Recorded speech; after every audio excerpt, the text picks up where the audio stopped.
This is the story of an Irish dioxin crisis that occurred in 2008, and there are some very interesting learnings to be captured from this. Some of the lessons from the incident include that even with a single food safety agency, things can go wrong. It demonstrates that the food chain is only as strong as its weakest link.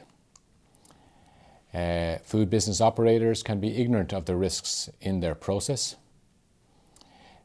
Inspectors may or may not be doing their job correctly. Traceability in the modern food chain is extremely difficult.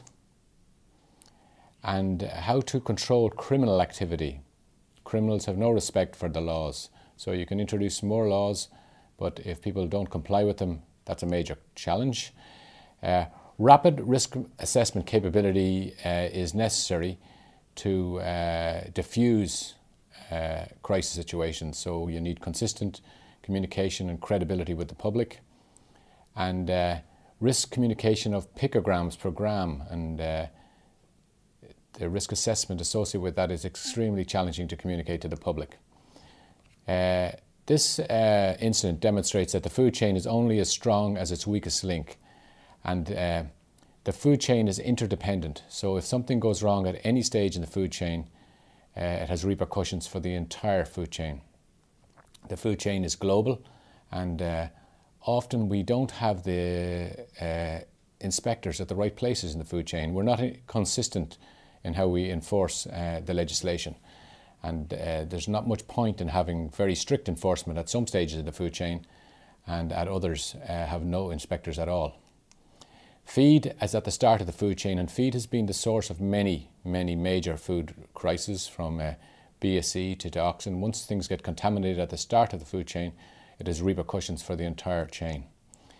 The food chain, farm to fork, we hear that terminology a lot, and the inference is that the food chain is a straight line, but this is a naive in the extreme, and it's nearly misleading to convince consumers that we can have the picture of the farmer on a lot of processed products. And this incident illustrates the challenges that we have with the modern food chain. So the food chain is more like a maze than a straight line. And at the start of the food chain, you have agrochemicals, pharmaceuticals, minerals, vitamins, and animal feed that's globally sourced.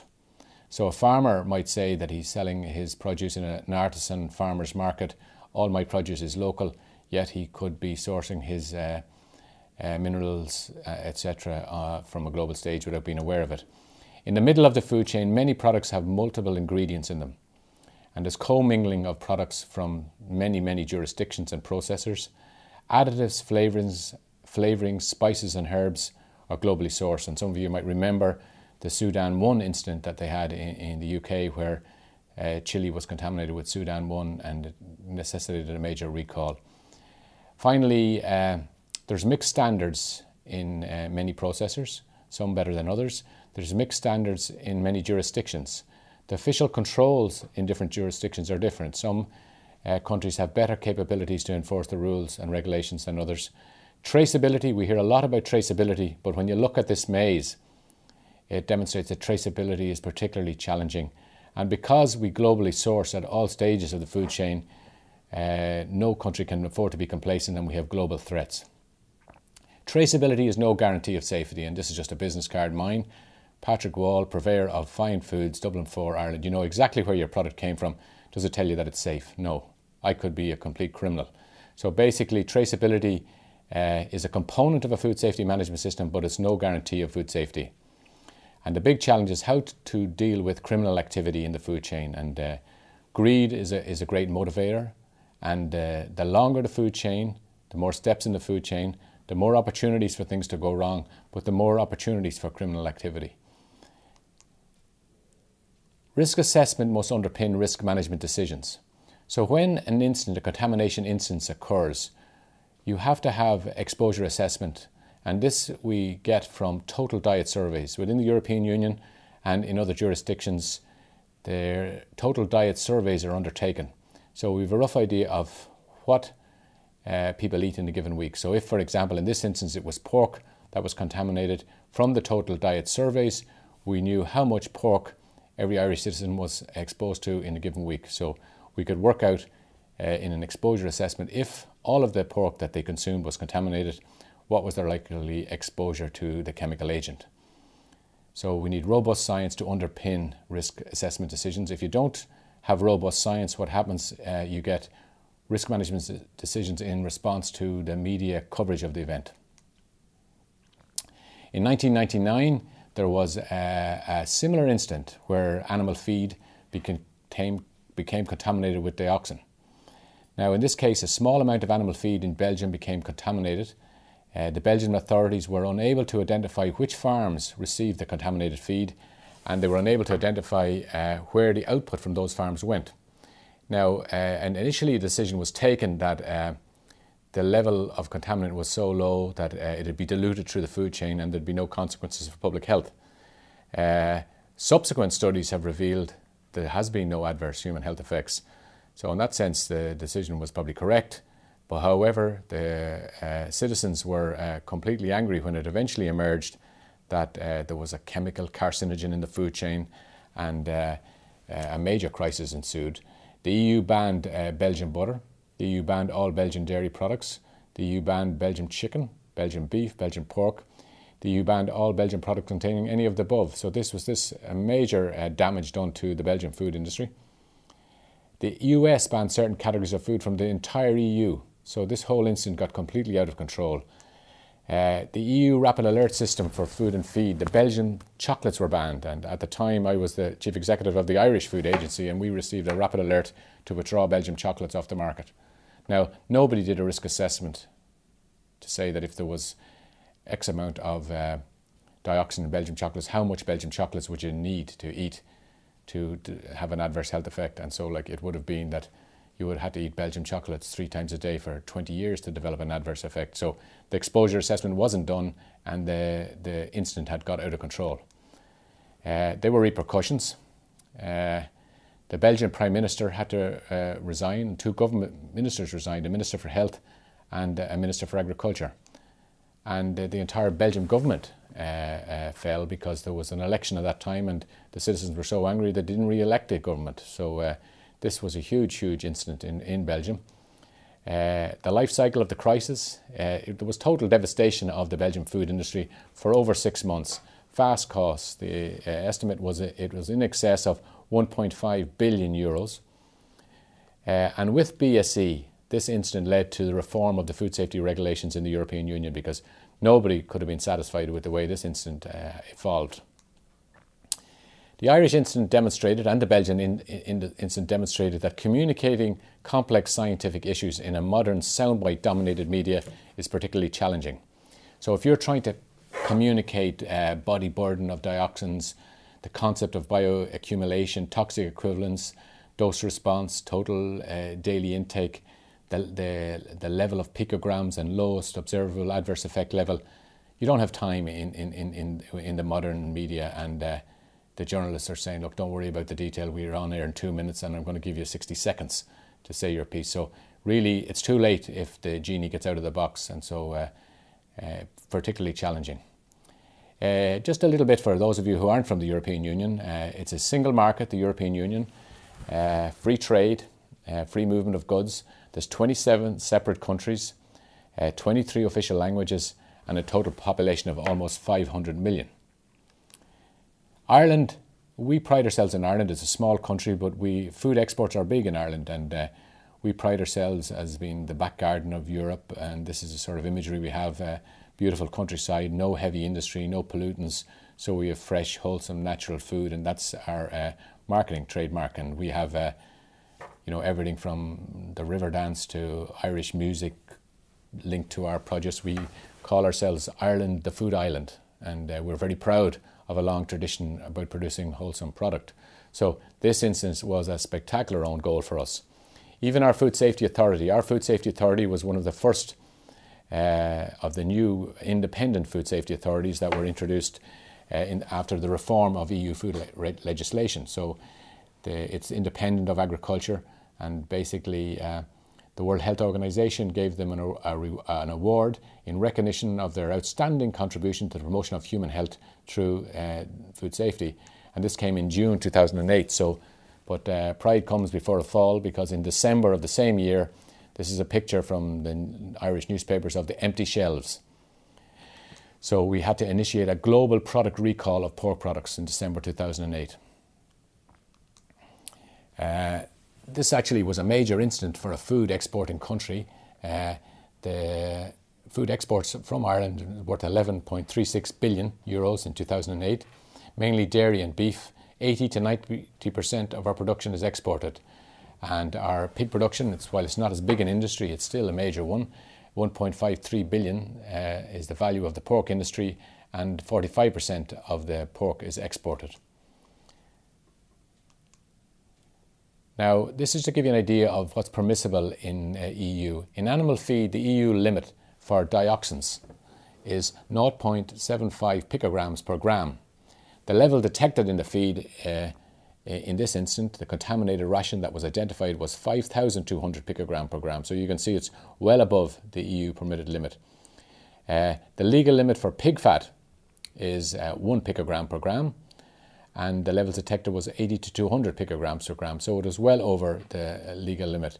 So what's a picogram per gram? Just guess, what is a picogram per gram? A picogram is 10 to the minus 12.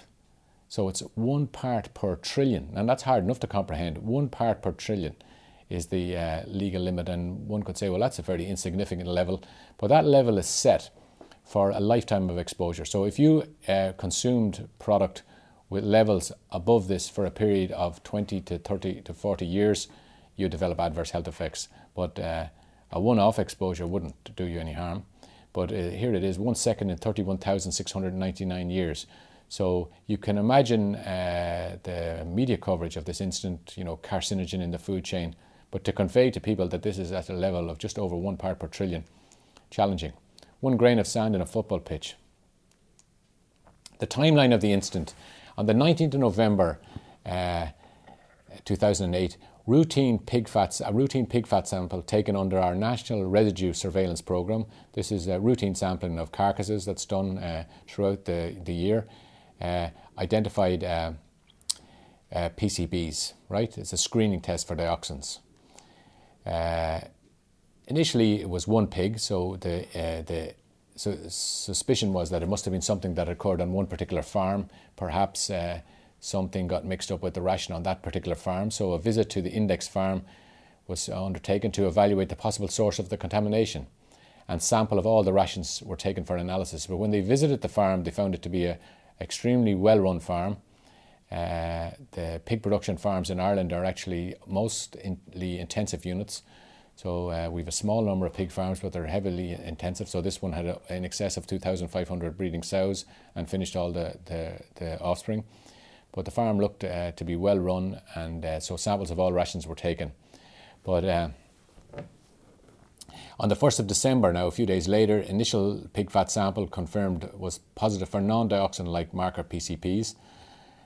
So the farm was restricted, and 1 feed ingredient sample from the farm, which was breadcrumb, had indicative marker PCPs. The source of the ingredient was a mill recycling human food waste into animal feed.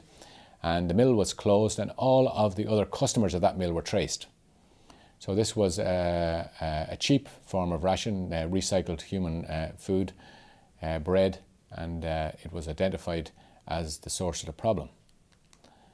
So the 4th of December, there was an initial press statement in Ireland that 10 pig farms, which were from the recycling mill's client list, were placed under movement restriction. No pigs were allowed off that farm into the food chain, off those farms.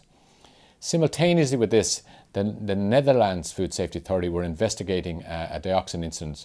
So they had phoned contact with the Irish Food Safety Authority. They were identifying, they had a couple of instances of dioxins in pork. They weren't sure of its origin.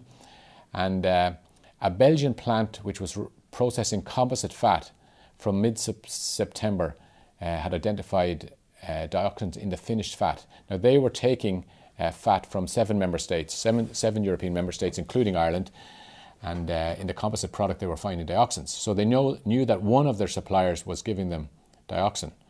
They were testing 6 of them. They didn't actually test the Irish supply because they believed that Ireland had no heavy industry, so it was unlikely to have a dioxin problem. Also, a French pork sample had turned up to be positive. Again, that French sample had come from Belgium, and the original source of it wasn't identified, so people knew there was a problem there. So on the 6th of December, discussions took place with the European Commission, and there was confirmation from a UK laboratory that 4 pig fat samples showed dioxin levels ranging from 80 to 200 picograms per gram. So now we knew that we were in excess of the legal limit with dioxins. And one initial crumb sample was analysed, and the level was over 2,000 picograms per gram. At this point in time, Ireland didn't have a facility to measure dioxins, and so we just could do the screening tests, and we had to send the samples for confirmatory analysis to the UK. Within 3 hours of the confirmation, now this is the highlight of this incident to make it so different from the Belgium incident where no action was taken. Within 3 hours of the confirmation that dioxin was in the pig fat, a meeting was called in Ireland with the Prime Minister, 2 senior government ministers, Health and Agriculture, 2 junior government ministers from Health and Agriculture, 2 Secretary Generals from Health and Agriculture, the Chief Veterinary Officer, the Chief Medical Officer, and the Food Safety Authority of Ireland. And all facts and options were discussed. Everybody agreed that consumer protection was paramount. Everybody wanted to do the right thing. Discussed the consequences of inaction and the impact of a global recall. And the Food Safety Authority made the case that we had no option but to do a global recall, to be open and transparent with the public. This is quite different from the scenario in the Belgium case. So here we just were open and transparent with the public. We'll try and explain to the public what the issues are, and we'll recall all the product. It is illegal to have a product on the market with in excess of the legal limit of dioxin. So while there may not be a major public health risk from a minor exposure, it's illegal and the law is the law. Now, given that we had total dietary survey information, we did a risk assessment to figure out what was the risk to the Irish population. So the assumption in the exposure calculations was that 10% of the pork was contaminated. We assumed that there was a 90-day exposure, that the problem was ongoing for 90 days, and I'll explain to you where the 90 days comes from in a minute. And we assumed that all of the pork on the market was contaminated at the upper level of 200 picograms per gram, albeit that there was only 10 farms implicated out of a total of 400 in Ireland. But this is the worst case scenario assumption. The conclusion from the Food Safety Authority's risk assessment was there would be a 10% increase in body burden if this was the case. Ongoing exposure would be stopped with a recall, and there'd be no serious concern to human health from this single exposure event. So the Food Safety Authority's risk assessment and a rapid risk assessment undertaken by the European Food Safety Authority came up with the same conclusion, that there wasn't a risk to the public's health. Now, basically, this is actually to show you the comparison of the PCP profiles detected in the one pork line identified in France, in the fat in Belgium, and in the samples from Ireland. And you can see that they're all identical. So we can see that this was the problem. Now, this is actually a comparison of the dioxin profiles detected in the sample from France, in the fat from Belgium, and in Ireland. And again, you can see that the profiles are identical. Now, the Dutch authorities were able to tell the Irish that this profile is transformer oil. Transformer oil was the source. Now, you might wonder, why did we recall all product produced from September the 1st? So the 90 days. Now, there's a few reasons why we did it. The congeners of dioxin-like breakdowns suggested that the contamination was recent. That was one. These are the metabolites of dioxin in the pigs themselves. These are the results from the stored feed samples at the implicated recycling mill. The recycling mill actually stored samples of every batch, and you can see that when we looked at the samples, the results started to rise from the early September, and that's the period, that's where the 3 months came from. This is interesting. The Belgian authorities, they started to notice an increase in dioxin in the finished fat from the 9th of September. So you can see it started then. So we thought if we went back to the 1st of September, we would recover this. So the source of the contamination, this is actually to illustrate what happened. One recycling plant was recycling bread and dough at about 400 tonnes per week. They were using a direct flame dryer. and they had changed the fuel for the dryer to recycled mineral oil in early September. Now, a direct flame dryer is like a gas oven. There's nothing wrong with a gas oven. You cook a chicken in a gas oven, perfectly okay. But if you fired up your gas oven with transformer oil, that wouldn't be recommended. So the bread went into the direct flame dryer. Initially, we thought it might have been plastic wrappings from stale bread that was cooked in the dryer and released the dioxin, but no, it turned out it was the fuel, and it was the fuel, the recycled mineral oil, was illegally contaminated with transformer oil. So the 10 farms actually were about 8% of the national output. Now this is the challenge, that once the output from the farms went into the processors, we ran into trouble. There's 10 major processing plants in Ireland, and they produce 98% of the national output, 150,000 tonnes per year. But it wasn't possible to identify products from the 10 farms in the food chain and undertake a targeted recall. And this is where many people couldn't understand why we did a global recall when it was only 10 out of 400 farms that were implicated, albeit there were 10 large farms. Now, this is actually key because it demonstrates how difficult traceability is in the modern food chain. Distribution and recall is simple, you'd say. People who weren't in the know said, yeah, why don't you just recall Irish product? It's simple. Why do you have to go to a global recall? We exported from Ireland pig meat to 22 countries, yet Irish pig meat ended up in 54. So we'll just take an example. We'll look at Poland. We sent from Ireland sow's livers to Poland. And what did they do with it in Poland? They made patty out of it. They mixed it with other livers from other sources. And what they do is they sent it back to Ireland. But they also sent it to other jurisdictions. So now this is Polish patty with Polish labels, Polish processors stamp on the label, yet there's Irish sow's livers in there. So this is just to illustrate how difficult it is to get to do a recall. Here we are now. Where did Germans get Irish pork from? Pork trimmings went to Germany. There's a big sausage manufacturing industry there. So we sent pork to Germany. But where else did Germany get Irish pork trimmings from? They got it from other jurisdictions as well. So what do they do with it? They sent them all over the place. So now these are German sausages with a German label with Irish pork mixed with pork from pigs from other jurisdictions. So extremely challenging. We even had a German broker who got a German product packaged in Ireland and shipped to Russia. So there's German labels on product in Russia that was never ever ever in Germany containing Irish pork. Traceability of product in secondary processing back to an individual farm. Now this is actually a modern cooked meat plant in the UK. And so in the top left hand corner is a series of Mauer ovens. On the top right hand corner is the mold. So pig trimmings are put into the molds. In the left hand corner is an Armour Inox machine that actually cooks vast blocks of meat. So down in the bottom right hand corner is actually blocks of, that's what you get out, square blocks of meat. So what muscle of the pig is this?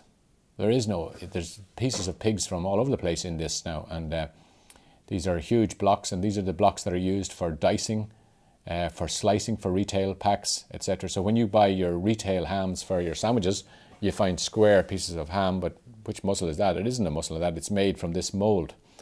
So this is to give you an example. Traceability in secondary processing is extremely difficult. Like on the sausages, you could have meat from 3 processors. The top of a pizza could have meat from several different processors. And I showed you the molds.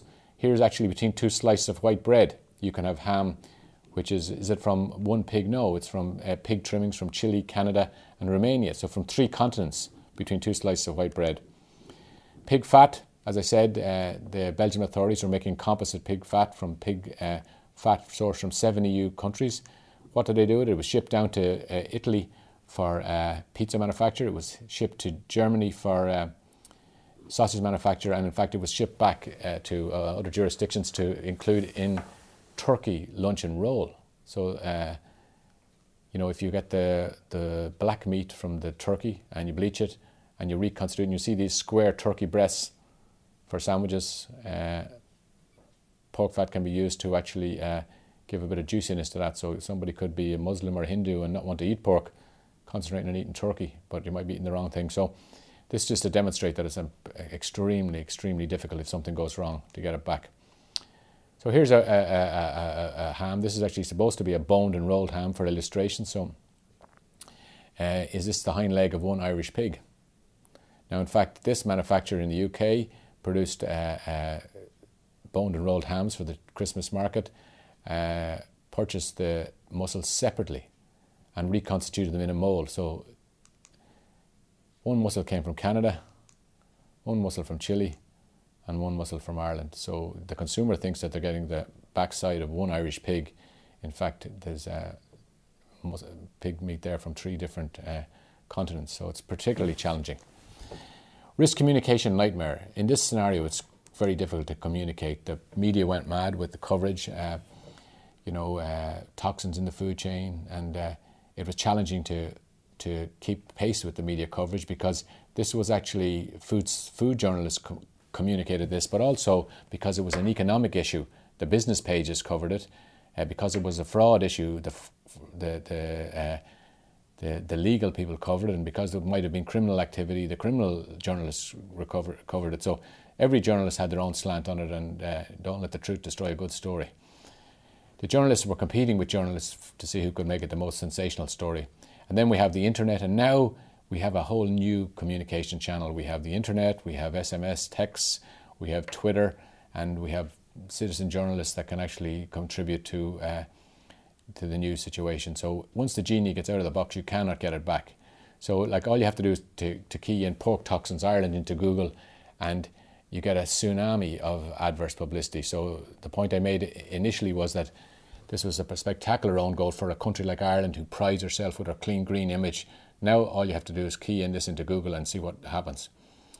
But, this is interesting. The BBC News highlighted that honesty is the best policy, and basically this, you can see, this is only a few days later, and I'll go back to that one. Only a few days later, and the BBC is acknowledging that the Irish approach was the best approach, and so this story was starting to die. The tide was beginning to turn after a week. So you can see from these headlines, "You saved our bacon, pork may be back on our shelves within a week." So it was quite interesting by being open and transparent, and by pulling the nuclear option. In the Belgium situation, the EU intervened because the Belgians hadn't done enough or hadn't done anything, and they demanded they do X, Y, and Z. Whereas in the Irish situation, because the Irish had pulled the nuclear option, when the EU intervened, they couldn't ask the Irish to do any more, and what they did was they rode back on what the Irish had done and said that products that had less than 20% Irish pork as an ingredient didn't need to be recalled. The Irish Food Safety Authority calmed the Irish citizens with their risk assessment and communications, and this was the first big test for the European Food Safety Authority. And the European Food Safety Authority, the Irish went public on Saturday with the global recall, and by the Wednesday the European Food Safety Authority had come out with their risk assessment, and the European Food Safety Authority's risk assessment calmed down other jurisdictions, whereas the Irish risk assessment, people from outside of Ireland might have queried, well, the Irish would say that, wouldn't they? The European Food Safety Authority, being a credible independent agency, when they said there was no risk to the public health, the situation calmed down. So within 1 week the situation was calm. The outcome was that ham, turkey and ham are big meals for the UK and Ireland for Christmas, and ham was back on the market for Christmas within 6 days. Considering that the Belgium incident went on for 6 months, it just gives you a good comparison of the two. However, to say that there wasn't reputational damage would be an issue. There was an awful lot of good food wasted because we were unable to distinguish in the marketplace the contaminated product from the safe product, and basically all came off the market. So an awful lot of good food wasted, and with people in the world starving, the morality of this is huge. The Irish pig industry was under threat. It looked like it was going to collapse, and the government had to come up with a €200 million package to help the pig industry survive. So that was a cost to the Irish taxpayer. There was ongoing costs to the industry, and many customers of Irish pork industry who had to discard product because it was commingled. They weren't too happy, they weren't hungry. There was a lot of issues with stockouts, and a lot of the Irish companies had stockout clauses in their contracts with customers abroad, and they had to source contingency supplies at a very expensive in a short period of time. So a lot of difficulties, and those difficulties are still being ironed out. There's a bit of litigation going on between customers, etc., etc. So basically, to say that once the incident was identified, it was managed as well as could be expected. However, to say that there wasn't dire consequences would be an underestimate. And initially, the Food Safety Authority handled it well. They got a lot of accolades about the way it was handled once it was identified. But the fact that the premises was regarded as a low-risk premises, it wasn't adequately policed, and the fact that the incident occurred in the first place wasn't very satisfactory. So this should have been prevented. Prevention is better than crisis management, and one of the big lessons from this is that food safety inspections and audit need to be in proportion to the risks along the food chain. And some premises actually may have outgrown their management capabilities. Other premises actually have changed their work practices, and therefore the inspections along the food chain need to be focused where the risks are greatest, because there's no point in having intensive inspections in processing plants and then at other places in the food chain very little inspection. So the one big lesson from this is prevention is better than crisis management. Thank you.